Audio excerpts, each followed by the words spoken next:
Assalamualaikum warahmatullahi wabarakatuh. Saya Intan Maharani dengan NIM 251344146.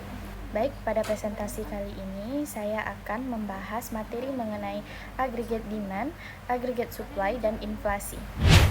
Sebelumnya, saya tidak sendiri, saya ditemani oleh rekan saya. Perkenalkan, nama saya Kong Nova dengan NIM 25134144. Perkenalkan, saya Alvina Stuti, NIM 25134140. Baik, masuk pada poin pertama yaitu aggregate demand yang akan dibahas oleh saya sendiri.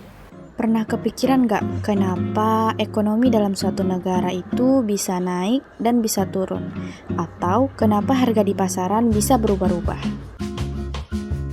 Ini disebabkan oleh dua hal, yaitu permintaan agregat dan penawaran agregat.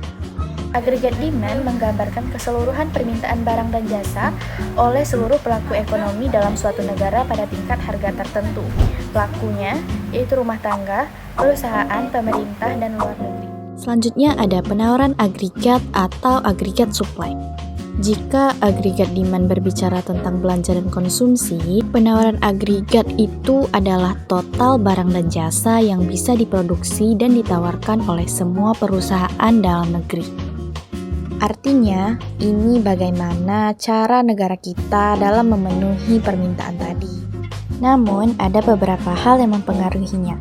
Yang pertama adalah teknologi, biaya produksi, tenaga kerja, dan produktivitas. Pada dasarnya, jika produksi tinggi, maka penawaran agregat juga akan naik. Namun, jika produksi rendah, maka penawaran agregat juga menurun. Ketika permintaan lebih besar daripada penawaran, barang menjadi langka. Kelangkaan ini mendorong harga naik dan terjadilah inflasi. Begitu juga sebaliknya, ketika penawaran lebih besar daripada permintaan, barang-barang tidak terserap pasar dan menumpuk. Akibatnya, perusahaan mengurangi produksi untuk menekan kerugian. Hal ini berdampak langsung pada tenaga kerja yang menyebabkan pengangguran naik. Oleh karena itu, sangat penting untuk menjaga keseimbangan permintaan agregat dan penawaran agregat agar terciptanya ekonomi yang stabil. Jika ekonomi suatu negara itu stabil, maka kegiatan ekonomi negara tersebut sudah berjalan dengan optimal. Dapat dilihat pada grafik berikut. Grafik ini terdiri dari dua kurva utama. Yang pertama ada kurva AD atau agregat demand yang melandai dari kiri atas ke kanan bawah. Kurva kedua yaitu AS atau aggregate supply yang naik dari kiri bawah ke kanan atas. Sementara titik perpotongan dari kedua kurva ini disebut dengan titik keseimbangan makroekonomi. Kesimpulannya adalah permintaan agregat dan penawaran agregat merupakan dua kekuatan utama yang menentukan tingkat harga dan pendapatan nasional dalam perekonomian. Ketika terjadi ketidakseimbangan antara agregat demand dan agregat supply, perekonomian dapat mengalami inflasi, penumpukan barang, penurunan produksi, hingga meningkatnya angka pengangguran. Sebaliknya, saat AD dan AS berada dalam kondisi seimbang, kegiatan ekonomi berjalan stabil, harga terkendali, produksi optimal, dan kesempatan kerja terjaga. Oleh karena itu, menjaga keseimbangan antara permintaan dan penawaran agregat menjadi kunci terciptanya stabilitas dan pertumbuhan ekonomi yang berkelanjutan.